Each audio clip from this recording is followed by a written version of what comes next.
Fala galera, beleza?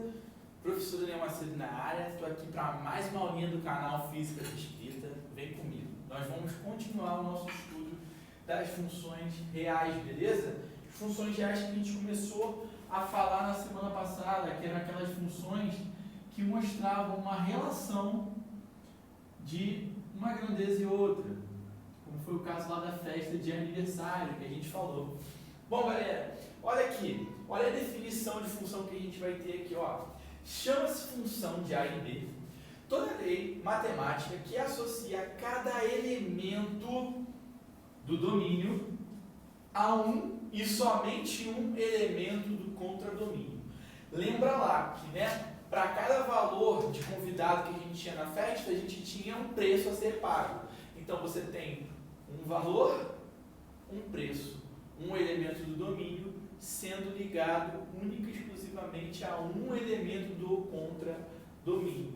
Então eu coloquei aqui alguns diagramas, né? O A é o domínio, né? E o B, contradomínio. Em todos os casos, beleza? Então o que vai acontecer aqui, pessoal? Contradomínio.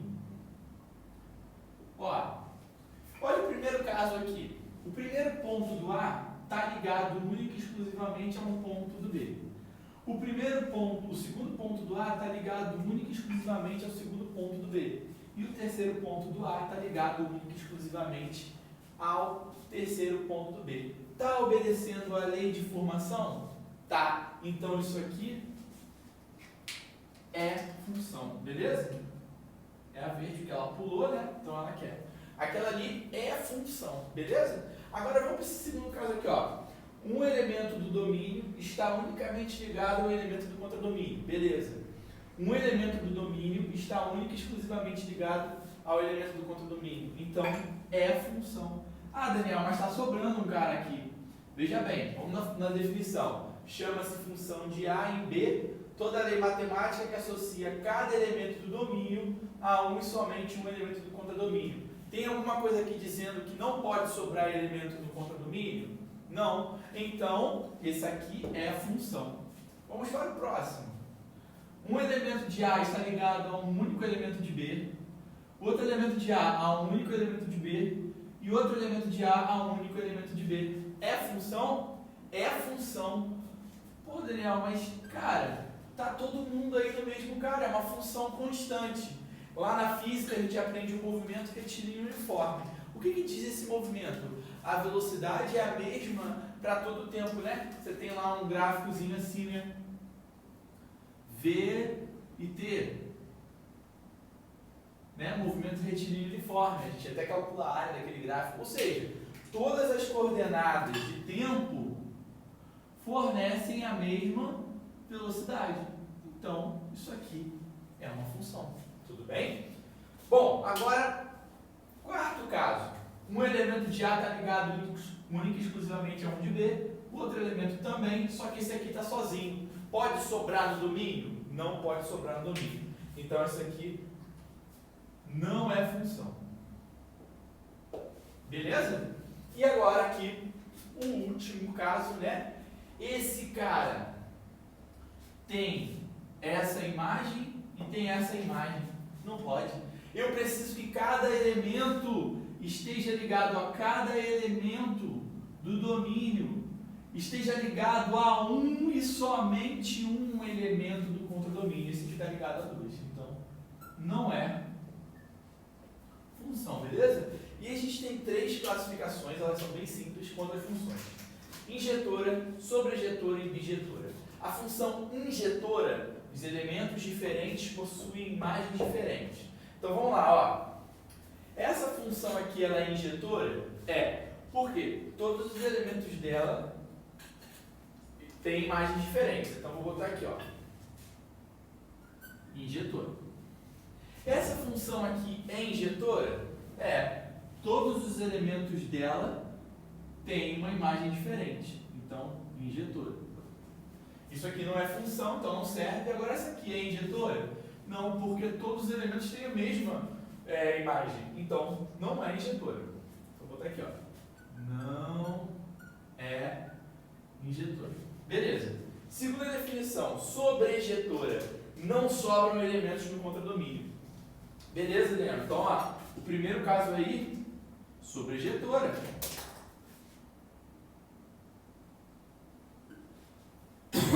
Desculpa, gente. Segundo caso, não, está sobrando.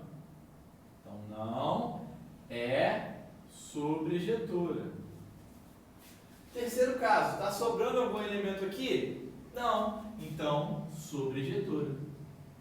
Agora, olha a terceira classificação. Bijetora. Injetora e sobrejetora. Então, na verdade, o primeiro conjunto ele não é injetora e bijetora. Injetora e sobrejetora. Na verdade, ele é bijetora, essa primeira função aqui, tudo bem? Esse cara aqui vai ser o quê? Função injetora. E esse aqui, função sobrejetora, tudo bem? Aí a gente classifica assim, aí vai depender da função, né? Do domínio e da imagem relativa a esse domínio. Vamos entender aqui então um pouquinho de domínio e imagem dentro do diagrama, né? A gente já falou disso na última aula, mas eu quero falar mais um pouquinho disso para a gente poder ver isso num gráfico. Olha só, não é possível, gente, vamos lá. Olha só, domínio, todos os elementos de A. Então vou abrir aqui, ó. 1, 2, 3. Contradomínio, todos os elementos do B. 4, 5, 6 e 7. Imagem, elementos do B que estão, né, ligados ao A. Então a gente tem 4, 5 e 6. Essa é a imagem, né, de B, né, em relação aos elementos de A. Então 6 é a imagem de 3, 5 é a imagem de 2 e 4 é a imagem de 1. Tudo bem? Como é que a gente vai marcar isso, né, num gráfico? O gráfico, pessoal, ele tem o eixo X e o eixo Y. É convenção que o eixo X é o eixo do domínio. Então, todo ponto do domínio tem que aparecer no X. E o eixo Y é o contradomínio. Então, todo ponto do contradomínio tem que aparecer no Y. E aí, quando eu quero achar um gráfico dessa função, aqui existe uma função. Só para você entender como é que essa função, ó, o f de x é, para todo elemento, daqui para cá está somando 3, né? Então, é x mais 3. Essa é a função dessa relação aqui, de A e B, tudo bem? Então, ó, vou pegar aqui, ó, 1, 2, 3. E aqui eu vou colocar, sem escala mesmo, 4, 5, 6 e 7. Então, vamos lá. O ponto 1 e o ponto 4 estão ligados, porque o 4 é a imagem do 1. Ou seja, eu vou marcar aqui, ó, esse ponto. O ponto 2 e o ponto 5 estão ligados. O ponto 3 e o ponto 6 estão ligados. Essa aqui, galera, eu já vou adiantar, tá? A gente não precisa perder tempo. Isso aqui é uma função do primeiro grau. O gráfico dela é uma reta. O que isso quer dizer, Daniel? Isso quer dizer que a gente vai ter essa função passando por esses pontos aqui, tá? Isso aqui está fora de escala, tá, galera? E aí, ela vai passar nesses pontos aqui, nessas coordenadas que a gente pegou. Então, olha só. Se você reparar, o que é o gráfico?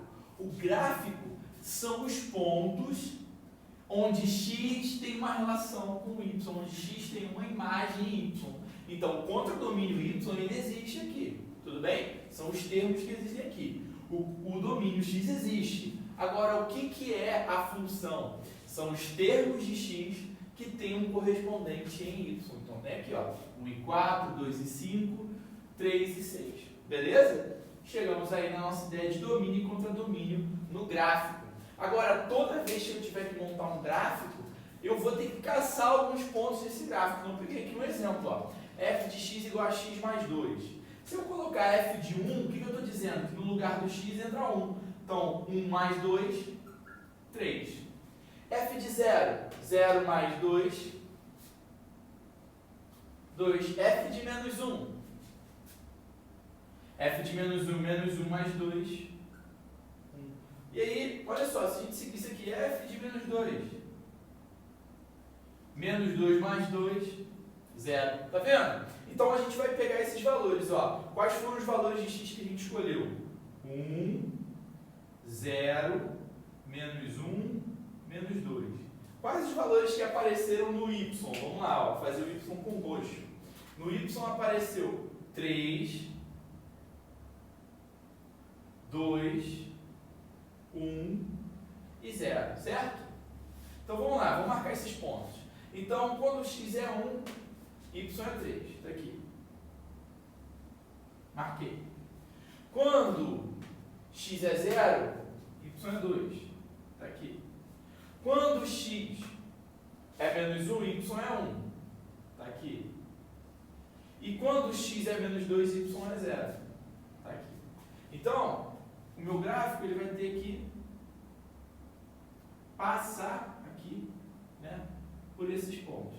Vou dar uma forçada aqui, tá? Mas isso aqui é uma reta. Beleza? Então, o que vai acontecer? Vamos analisar aí quais são os termos, né, do meu x, né? Quais são os termos que estão aparecendo aqui para mim?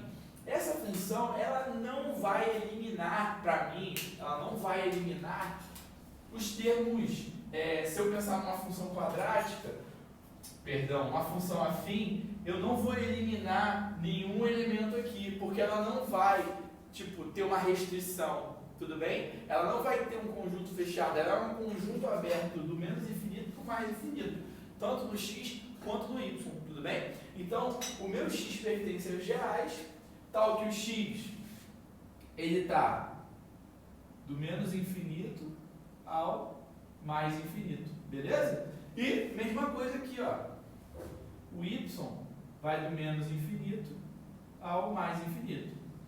Se eu não tivesse a lei de formação, se eu tivesse apenas um gráfico, tipo com um desenho meio doido, esse seria o seu gráfico. O que eu ia pegar?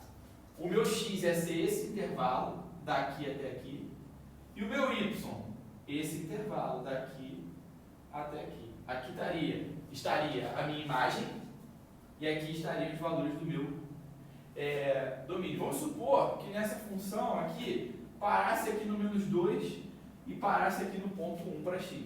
Então, o meu x estaria entre quem? Ao invés de botar menos infinito e mais infinito, ficaria de menos 2 até 1. E o meu y? Iria de 0 até 3. Tudo bem? Caso existisse um limite, ó, não passa daqui.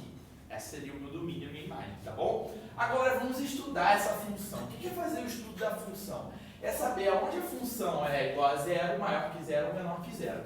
Então, o meu f de x é igual a 0, eu já achei aqui, ó. Quando x vale menos 2. Isso é chamado de raiz da função, tá? Raiz da função. Raiz da função. Então, f de x é igual a 0 quando x é igual a menos 2. Tudo bem? Para qualquer valor, né? Quando x for menos 2, para qualquer valor ali, eu vou ter o f de x igual a 0. Agora, se eu pegar qualquer valor acima de menos 2 para x, o que vai acontecer?